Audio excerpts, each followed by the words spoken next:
NGC and siphoned the money and did this with it. This was the last $1 billion that was there. 85% you pay out. 200 million to start, that wasn't required. Contractor run election day and never come back to this country. I could tell you that AG went off to the court and froze and is defending $180 million of the contractor's asset because he run and gone with taxpayers' money.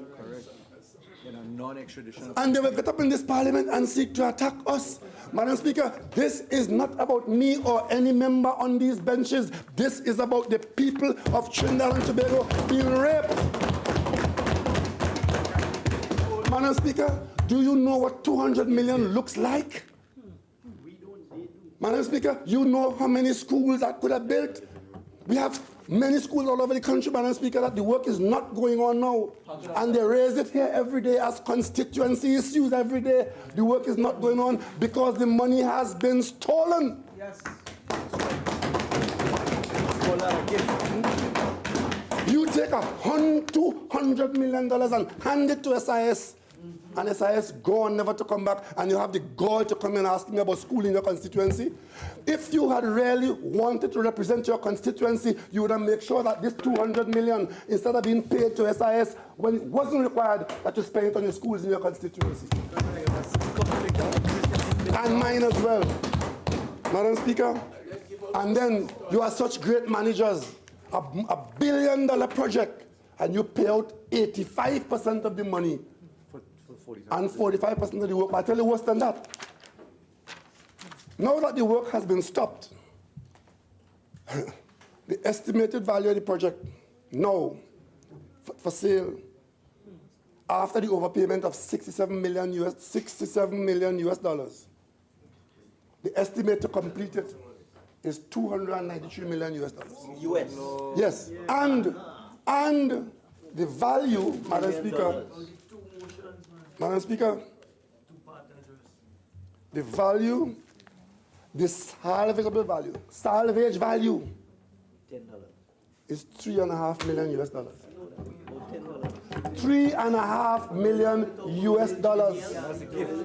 That's the gift. So, Madam Speaker, Madam Speaker, Big yellow boo. so when my colleagues, and I have, how much, I don't know, 5 minutes? Huh? Yeah. Madam Speaker, so that was SIS and NGC. And before I spoke about some other one. But they didn't finish with the NGC there, Madam Speaker. The NGC has a document called Suspicious Transactions. Is it yellow? And Madam Speaker, I want to crave your indulgence for a minute to read the document.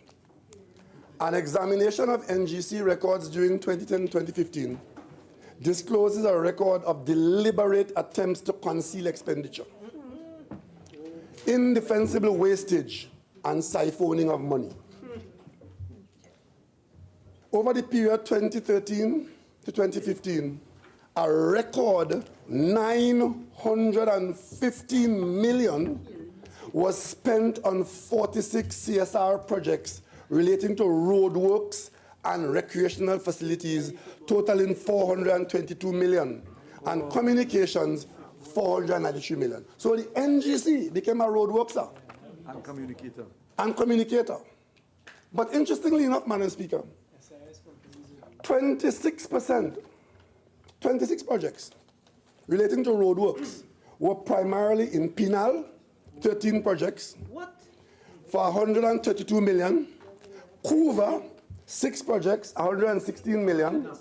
Moruga, 2 projects, $91 million. Gasparillo, 3 projects, $12 million. And Barrackport, $19 million, for a total of $372 million in those selected constituencies. Not a dollar in Diego Martin, not a dollar in Port of Spain. And Madam Speaker, I draw your attention that this is not new, because we did see a map by constituencies that was being used by the NGC at that time to allocate this largesse by constituencies. So when they come here and talk about using taxpayers' money for political purpose.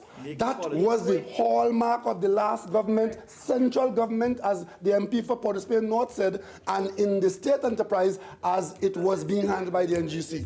Madam Speaker, $258 million of those contracts were awarded to one company in 6 affiliated firms, SIS. SIS, the same contractor had run from this country, leaving the yard in Philippines and run from the country, had been given those contracts, and they had 6 affiliated companies bidding against each other, belonging to the same owner, and received 258 out of the 372 million. So, Madam Speaker, that is why some people could have been so happy with the UNC. I have no doubt that there are people in this country who are very happy with the UNC, but those people, they bought their bread butter with the best New Zealand butter. The rest of the country, our bread butter with lard as a result of your thinking. And you want us to be advised by you. You want us to be advised by you, madam. We're not doing this. We are doing more with less on behalf of the people of Trinidad and Tobago. This is no longer happening here. Madam Speaker, they went back into NGC. 14 projects for 274 million was put into PSAEL to be awarded without proper process and scrutiny. What is your plan? Madam Speaker, my plan to get rid of you.